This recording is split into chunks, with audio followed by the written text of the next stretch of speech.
Muy buenas tardes, muchas gracias por estar presente. Para analizar el contenido del informe de estabilidad financiera correspondiente al primer semestre de este año, que se publicó en la mañana y que se dio a conocer en la Comisión de Hacienda del Senado también hoy día en la mañana. Voy a partir por una breve resumen y después atiendo las preguntas que ustedes tengan. Como les decía, hoy día hemos dado a conocer este informe de estabilidad financiera del primer semestre. Lo presentamos en la Comisión de Hacienda del Senado. Este es un informe semestral que publicamos los meses de mayo y de noviembre de cada año y se inserta en el cumplimiento de nuestro mandato institucional de velar por la estabilidad de los pagos internos y externos. El propósito de este informe es analizar las vulnerabilidades, potenciales riesgos y mitigadores de nuestro sistema financiero y su capacidad para absorber shocks severos. Se trata, por lo tanto, de un informe que, a diferencia del informe de política monetaria, no presenta escenarios de proyección, sino que se centra en escenarios de riesgo que, aunque menos probables, son posibles. Los antecedentes que contiene el informe dan cuenta que la situación financiera de empresas y de personas ha ido mejorando en los últimos meses. Esto ha ocurrido de la mano de una inflación que se ha reducido, de una economía que ha ido recuperándose. En este contexto, la tasa de política monetaria se ha reducido, lo que ha posibilitado menores costos de financiamiento de corto plazo y los ingresos de empresas y personas han aumentado. Todo esto ha dado paso a un menor endeudamiento y mejoras en los indicadores financieros. De todos modos, en el informe advertimos que el rezago de ciertos sectores económicos en este proceso de recuperación ha contribuido a aumentar el impago. Este es un foco de monitoreo constante desde la perspectiva de estabilidad financiera. De hecho, reportamos en este informe que la banca chilena ha gestionado provisiones y garantías para enfrentar estos niveles de impago. En relación a los riesgos, el eje principal del informe de estabilidad financiera, constatamos que el panorama global de riesgos es similar al que observábamos en nuestro anterior informe. En ese contexto, los riesgos que provienen del escenario externo continúan siendo la principal amenaza para la estabilidad financiera local. Resalta que los mercados financieros globales reflejan una alta sensibilidad a las noticias en un escenario en el cual se mantiene la incertidumbre acerca del inicio y velocidad del ciclo de normalización de la política monetaria en Estados Unidos. Esto ha aumentado las tasas de mercado de corto plazo en varias economías y, por otra parte, las tasas de largo plazo se mantienen elevadas y los riesgos en torno al endeudamiento soberano son importantes a nivel global. Destacamos en el informe que las condiciones financieras para las economías emergentes podrían verse afectadas en forma importante en un escenario en que este panorama de tasas de interés externas se mantenga por un tiempo prolongado en torno a los niveles actuales o bien se incremente. En un contexto como ese, se podría producir una corrección abrupta en los precios de algunos activos financieros, además de provocar efectos importantes en aquellos agentes más endeudados.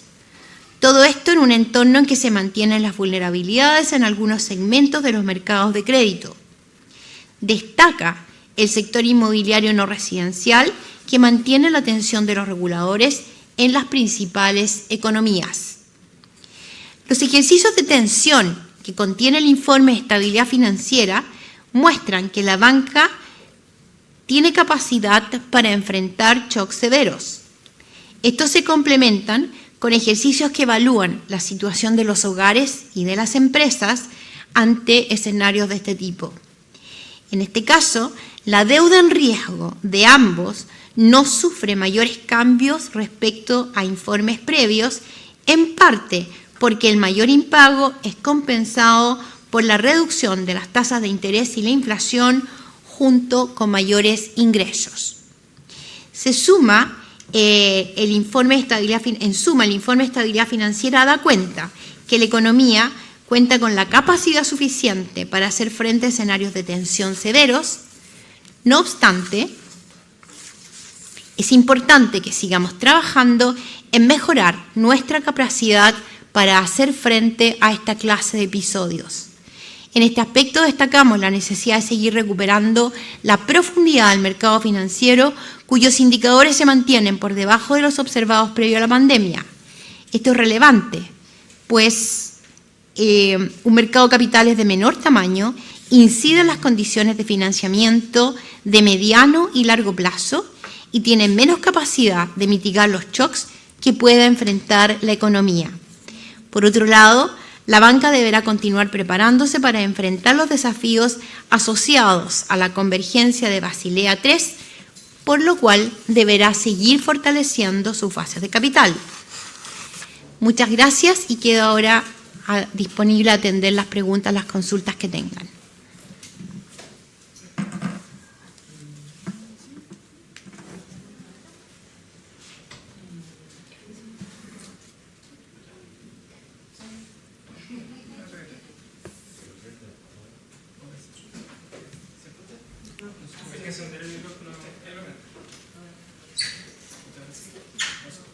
Pero te escucho igual. Igual para el registro. Ahí sí se escucha perfectamente. Bueno, muy buenas tardes, Presidenta. El tema de la inflación y además el dinero circulante, ¿cómo lo ha visto usted el rendimiento precisamente de nuestra economía, en especial en ese aspecto, precisamente la inflación? ¿Se está controlado y por lo menos qué vaticina también para los próximos meses? ¿Perdón, el dinero circulante? Además, sí. Sí. Bueno, salieron algunas, nosotros estamos revisando la disponibilidad de billetes y monedas, ¿a eso te refieres? Y estamos trabajando siempre la disponibilidad de monedas y de billetes en la economía. Si nos vamos a los agregados monetarios propiamente tal y su impacto en la economía, los agregados monetarios, el M1, el M2, están evolucionando de acuerdo al ciclo que estamos viviendo hoy día también, están con crecimiento consistentes con ello. Y desde el punto de vista de la provisión, estamos siempre atentos y trabajando en la circulación de las monedas. La moneda hubo un periodo en que fue difícil su circulación y estamos trabajando fuertemente en ello. ¿Eso puede tener incidencia en la situación de impago que mencionó anteriormente? No, estamos hablando de cosas distintas. Eso es la disponibilidad de billetes y monedas. Otra cosa es cuál es la capacidad de las firmas y de las familias para hacerse cargo de sus deudas.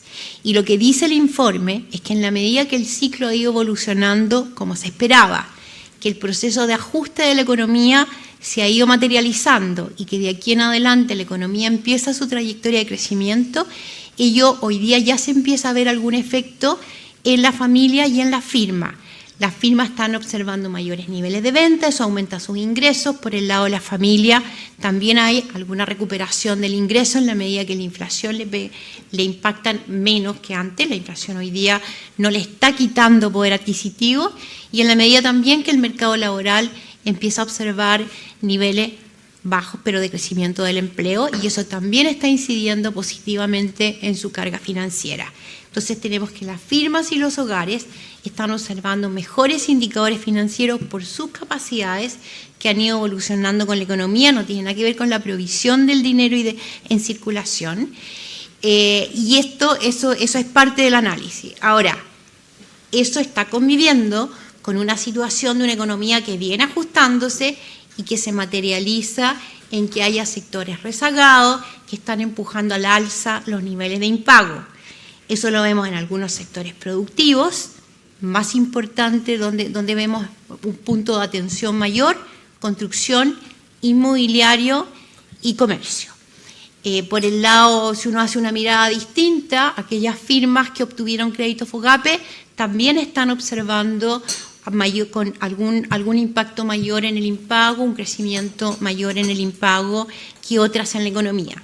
Si lo miramos por el lado de los consumidores, también vemos que es el crédito de consumo el que ha tenido mayor efecto en comparación al crédito de vivienda y dentro del sector, dentro de los consumidores se está dando ese efecto y se está dando también en paralelo una mayor precaución, la cual se observa por el lado de una demanda por crédito más debilitada.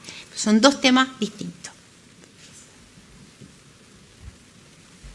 Hola, buenas tardes. Yo quería preguntarles primero por el tema de las ISAPRES, que es un tema que se ha mencionado en otros informes de estabilidad financiera. Quiero saber qué es lo que dice este informe al respecto, cuál es la visión que tiene el Banco Central, si es que es una preocupación, es parte de los escenarios de riesgo también.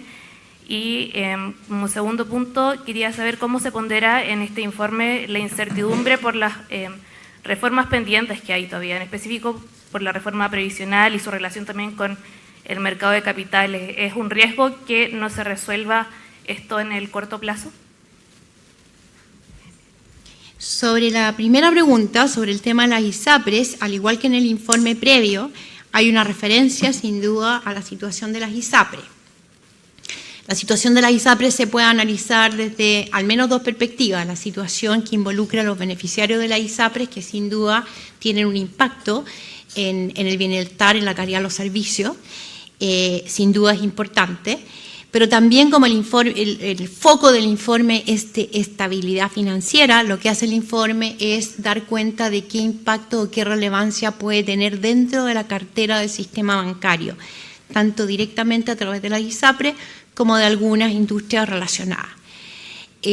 Lo primero, sin duda, tiene impacto en el bienestar de la familia. Lo segundo, desde el punto de vista de estabilidad financiera, el sistema tiene capacidades para absorber un shock de esa naturaleza, lo que no significa que no sea un elemento de atención, y por eso está mencionado en el informe. Sobre el segundo punto, que tenía que ver con las reformas pendientes, con lo que tiene que ver con los riesgos, si tú quieres, sin duda que lo que hemos visto, y el informe parte y tiene algunos gráficos en este sentido, da cuenta que desde los altos niveles de incertidumbre que se vivieron en la economía, estos hoy día han descendido. Eso no significa que no existan factores de incertidumbre, pero se ha logrado irlos conteniendo. Las reformas y la evaluación de las reformas son parte de los precios y de los activos financieros que estamos viendo hoy día, y es a partir de esa realidad que se construye el informe y en esa forma están considerados. Ahora, uno de los puntos de atención que pone el informe es el mercado de capitales. El mercado de capitales es un mercado que es relevante porque es el que conecta los ahorros con el uso de los ahorros en proyectos de inversión que puedan lograr rentabilidad para los propios ahorrantes y que son a través de los cuales se logra el crecimiento de la economía. Y el mercado de capitales lo que encontramos es que no ha recuperado el tamaño que tenía prepandemia. En particular hay un foco en el mercado de renta fija local, por ejemplo, y ahí se observa, hay un gráfico que lo muestra, ahí se observa que el número de transacciones está lejos de ser o de estar en los niveles que se observaban prepandemia. Y si bien por el lado de las transacciones, por el lado de quienes quieran adquirir instrumentos de renta fija, existe ese tamaño más bajo, por otro lado, vemos que de aquí a los próximos 2 años hay vencimientos de bonos corporativos que son relevantes y por lo tanto se produce esa tensión entre la necesidad de financiamiento en ese mercado y la disponibilidad o la valoración de los activos que allí se están transando. Entonces, sí, el mercado de capitales es un foco relevante, se produce eso y desde hace varios informes que lo mencionamos y lo monitoreamos. Hola, buenas tardes. Matthew Malinowski de Bloomberg News. El informe menciona el poco dinamismo en el sector inmobiliario aquí en Chile. Me gustaría preguntar por cuánto tiempo más se espera que esa debilidad continúe. También hay señales de mejora en el sector que se ve mirando hacia adelante. Gracias. Por el lado del sector inmobiliario, es uno de los sectores que observamos con algún rezago en la evolución de la economía y por lo tanto sí ponemos un foco en el sector inmobiliario. ¿Y qué miramos? Tenemos por un lado el sector inmobiliario en la medida que las tasas de corto plazo, las tasas que están lideradas por la política monetaria, se están traspasando al mercado a un ritmo habitual. Eso favorece o hace más fácil el financiamiento de las empresas en esa dimensión. Ese traspaso no ha terminado, tiene que seguir traspasándose la baja de tasa y las tasas probablemente, o las tasas van a seguir bajando. Por ese lado tienen de aquí en adelante espacio que se ve más favorable de lo que se vivió en el pasado. Por otro lado, las tasas de largo plazo, que son las que de alguna manera se dominan desde los comportamientos más bien de los mercados globales, siguen más altas, están más altas, y hay factores y hay riesgos de que permanezcan altas, como dice el informe, y probablemente, en cualquier caso, van a converger a niveles probablemente más altos de los que habíamos visto previamente a este ciclo. Y eso tiene una incidencia por el lado de la demanda. Por ahí hay una mayor debilidad por el lado de la demanda, y ese es un factor al cual el sector tiene que irse ajustando en la medida que las tasas, que cambia la estructura de tasas de largo plazo respecto a lo que antes habíamos tenido. Ahí también hay un factor en el cual el sector tiene que ir ajustándose, ya no solamente salir de este ciclo, sino que también ajustarse a lo que es un nivel de tasas largas probablemente más altas que los que había previo a la pandemia. Entonces, estos dos elementos están jugando conjuntamente. Por otro lado, estamos viendo una economía que ha logrado su proceso de ajuste, que de aquí en adelante debiera empezar a observar tasas de crecimiento que van a converger al crecimiento tendencial. Detrás de ello vamos a ir viendo de a poco, esto se traspasa a mejoras en el mercado laboral, y esto poco a poco también se traspasa a los hogares, y es una recuperación que empieza a traspasarse a todos los sectores de la economía, y ese es un factor que debiéramos ver de aquí en adelante. En resumen, es un sector que ha pasado un periodo muy difícil, que sigue pasándolo, y que hacia adelante esta conjunción de elementos debiera contribuir a que estas dificultades vayan amainando. Hola, dos consultas. La primera es respecto a específicamente sobre las tasas largas y el escenario de que se prolonguen en niveles elevados por más tiempo.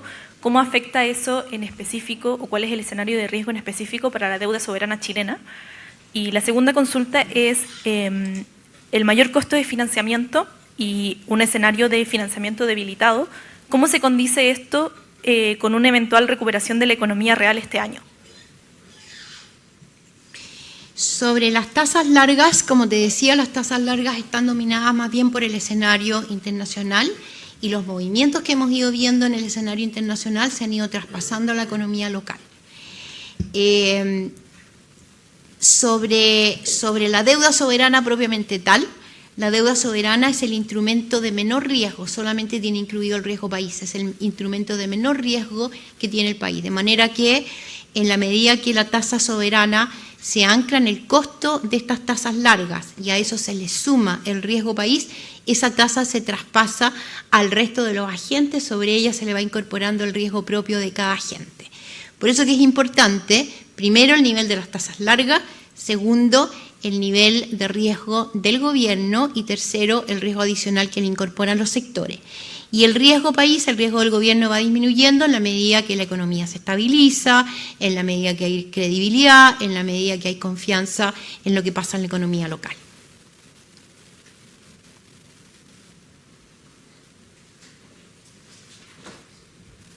Hola, buenas tardes. Yo le quería preguntar respecto a la colusión denunciada por la FNE de las empresas de gases industriales Indura y Linde. ¿Cómo estas prácticas dañan o afectan finalmente al mercado y cómo lo podemos ver?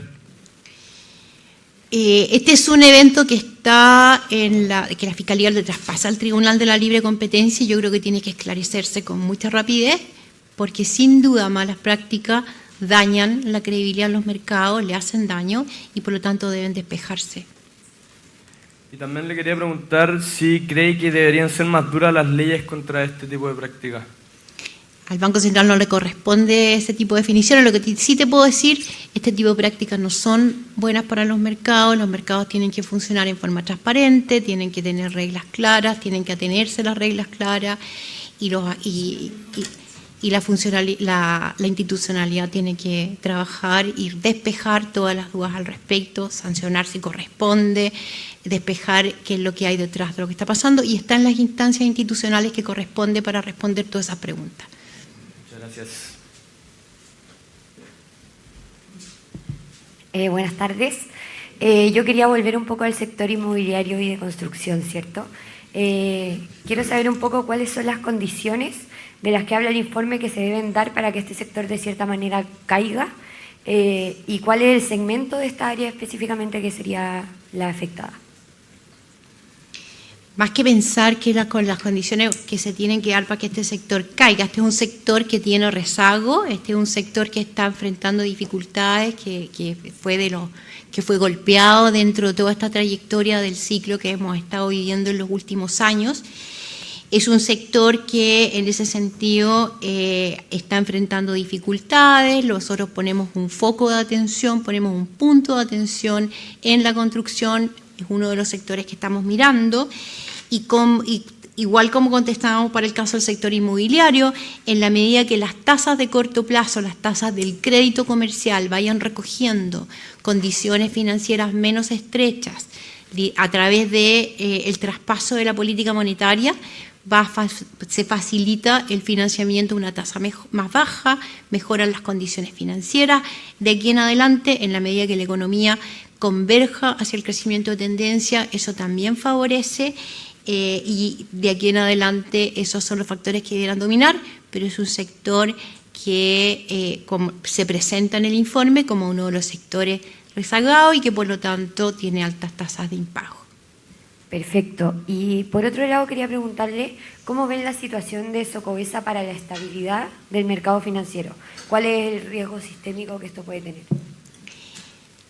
Miramos el sistema en general. Socobesa es una empresa grande, lo que hay que mirar es el sector construcción en general, y cuando miramos el sector construcción en general lo que analizamos es la totalidad de la deuda de todas las empresas del sector y analizamos el riesgo implícito en cada una de esas deudas, la cartera de deuda que tenga la banca en general.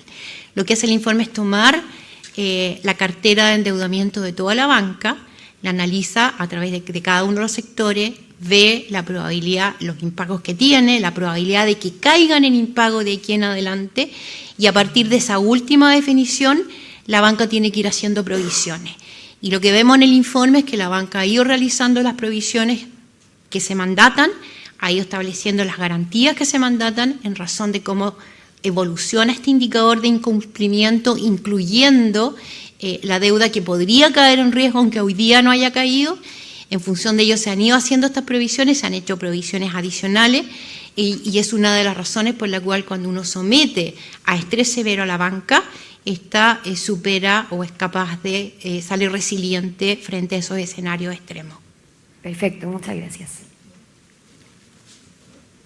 Hola, disculpe, quería volver a hacer mi segunda pregunta respecto a cómo el mayor costo del financiamiento se condice con el diagnóstico de una recuperación de la economía real este año. Y quería agregar otra pregunta que tengo, es respecto de que la morosidad de los créditos comerciales se encuentra en máximos históricos y en el informe se presenta un recuadro sobre eso. Quería si me pudiesen explicar qué ve el Banco Central en este aspecto y qué riesgo presenta una morosidad alta en créditos comerciales.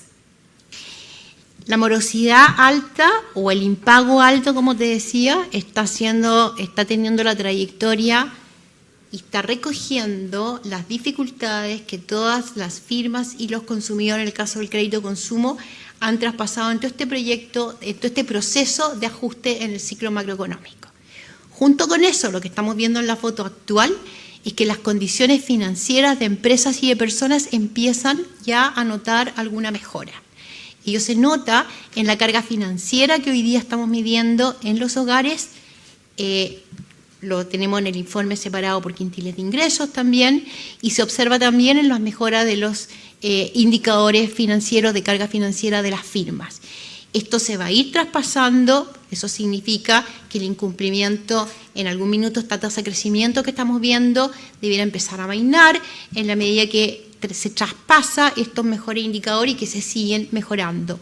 Esto viene de la mano con el ciclo macroeconómico que está en nuestras proyecciones, que transmitimos en el informe de política monetaria hace poco y que es indicativo de que esa mejora de la economía se va retroalimentando, sigue fortaleciendo estos indicadores de carga financiera, el mercado, la economía empieza a crecer, el mercado laboral se fortalece y hacia el segundo semestre estamos esperando algunos niveles de mejoras también, deja de caer la inversión y este proceso empieza en esta convergencia a crecimientos de la economía de tendencia. Ya vimos resultados positivos en el inicio de este año, dijimos claramente que sin embargo estas tasas de crecimiento que vimos en enero y febrero tienen factores transitorios, pero que hacia adelante igual vamos a tener velocidades de recuperación consistentes con lo que ya veíamos en informes pasados. Marzo fue consistente con ello, de manera que este proceso se va retroalimentando así. Empieza a crecer la economía, mejora el mercado laboral, se traspasan las condiciones de ingreso, eso se traspasa al mercado del crédito y es un proceso que converge entonces al crecimiento de tendencia. Acá me repito el segundo turno de mi consulta. Siguiendo la línea con las consultas anteriores, ¿qué característica usted ve al comercio como un sector impago, como usted mencionaba anteriormente? Si tiene que ver, por ejemplo, el impacto del comercio digital o también algún tipo de burbuja que pueda estar formándose, por ejemplo, con alguna morosidad de no pago de créditos, cuotas, en fin, de todo un poco.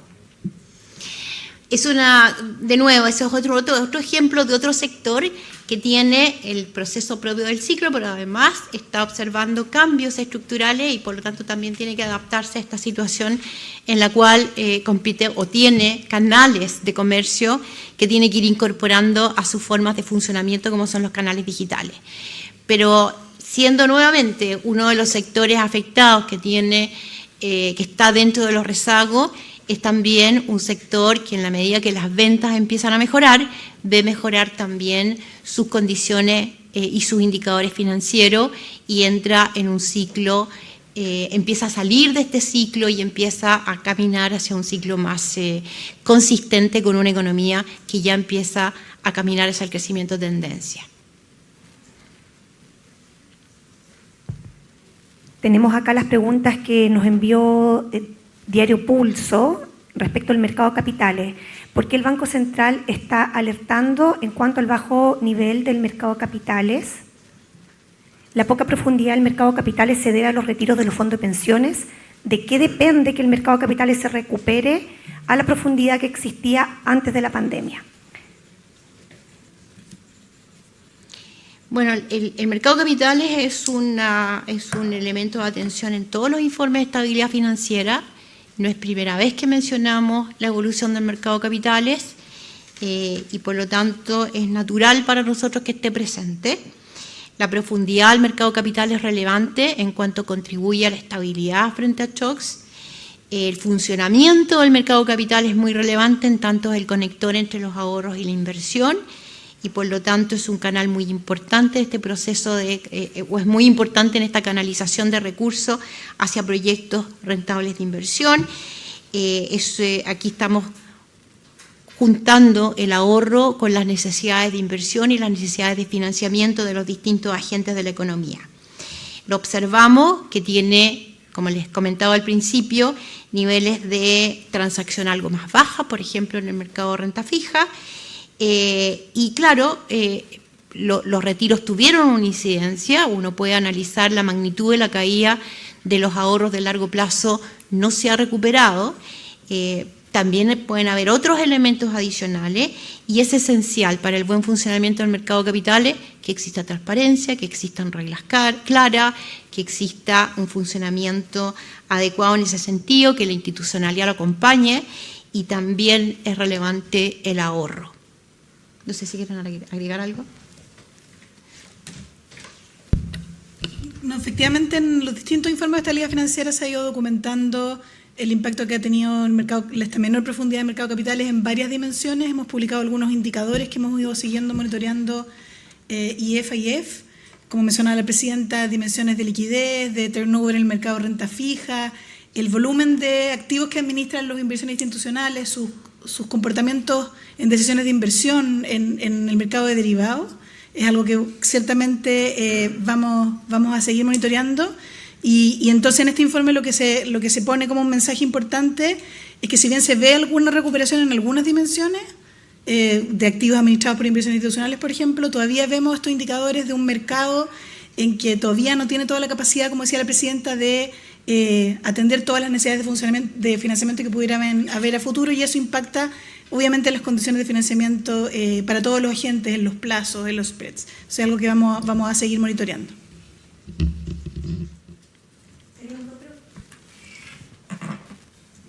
¿Se escucha ahí? Sí. Tenemos dos preguntas más de pulso. ¿Cuándo espera el Banco Central que las tasas largas puedan bajar y acercarse a niveles históricos? ¿Y se le preocupa al banco el nivel de deuda pública? Ya, para la primera pregunta, las tasas largas altas, como decía, tienen un componente global que es muy relevante. Dentro de las tasas largas hoy día hay elementos de incertidumbre a nivel global que son bastante altas, incertidumbre económica, incertidumbre sobre la trayectoria también de la política monetaria, son todos elementos que están presentes. También hay elementos más estructurales y que se vienen analizando hace tiempo. La demografía es un elemento estructural importante y también vemos un balance ahorro-inversión distinto al que se observaba antes. ¿A qué me refiero con eso? Me refiero que hay demandas de financiamiento que son más importantes que las que se había antes. Por ejemplo, para el financiamiento de las demandas que vienen detrás del cambio climático, para el cambio de la composición de la matriz energética, por ejemplo, también para atender desastres naturales asociados al cambio climático que han tenido un aumento en la intensidad, pero también en un contexto geopolítico complejo también estamos observando que los países empiezan a aumentar gastos en defensa, en fin, hay una serie de gastos adicionales que no parecieran tener una contraparte mayor ahorro clara por lo menos. Entonces estos tres elementos están presentes. Algunos de ellos pueden amainar y llevar algún nivel de descenso de las tasas largas, pero probablemente no van a llegar a los mismos niveles que teníamos prepandemia porque hay otros elementos que son más permanentes y otros que son más bien estructurales. La otra pregunta era sobre, anoté solo deuda. Si le preocupa al Banco Central el nivel de deuda pública.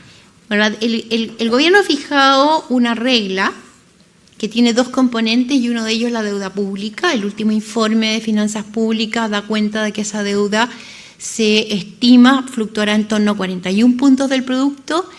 Hay una definición de que niveles de deuda en torno al 45% del producto son deudas razonables con algún criterio de estabilidad y solvencia de largo plazo. Por lo tanto, ahí hay un tránsito que es acorde con ello. Tenemos, por otro lado, un comportamiento positivo en el sentido que se ha vuelto a anclar la política fiscal en torno a reglas precisas. Y tenemos también una institucionalidad que está dando señales oportunas de alerta para que se tomen decisiones con tiempo. De manera que tenemos una institucionalidad que debiera favorecer a que esos objetivos se cumplan.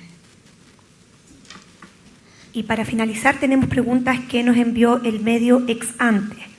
A lo largo de 2024 el Banco Central de Chile continuará profundizando el marco de aplicación del RCC,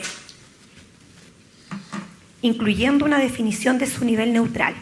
¿Podrían llevar el RCC a 1%, que es el nivel promedio en que se encuentra la mayoría de los bancos centrales en el mundo y que significa en cuanto esté capital para la banca local? A ver, el requerimiento de capital contracíclico es un requerimiento que tiene un rol anclado en la resiliencia del sistema. Y en ese sentido, el Banco Central ha estructurado y toma las decisiones de cuál es el nivel de capital contracíclico que estima en cada momento.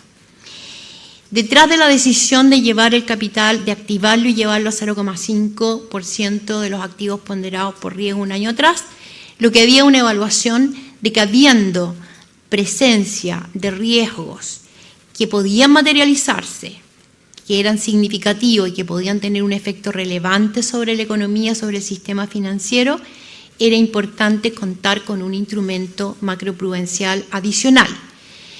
La otra parte importante de la decisión es si en ese momento el costo de ese instrumento era razonable en las condiciones que había en ese momento y el costo del instrumento se consideraba acotado dado el nivel al cual se activaba el instrumento, dadas las holguras que habían en ese momento, y esa es la razón por la cual hoy día tenemos un instrumento en el nivel de 0,5% de los activos ponderados por riesgo. De todos los países que usan este instrumento, que son muchos, la mayoría de ellos no ha definido un nivel neutral y sin embargo usan con el mismo marco que nosotros estamos usando, marco de resiliencia, el mismo instrumental. El Banco Central, independiente de eso, teniendo el marco que tiene, se reserva siempre la opción de estar revisando en profundidad y complementando ese marco, y es un proceso en el cual está, y dijimos que íbamos a estar durante este año. Eso no quita que el marco que tenemos siga siendo este marco de resiliencia, que al igual de otros bancos centrales no han marcado un nivel neutral per se, pero tiene este sentido de resiliencia, y eso es lo que motiva el uso del instrumental y no el ciclo del crédito.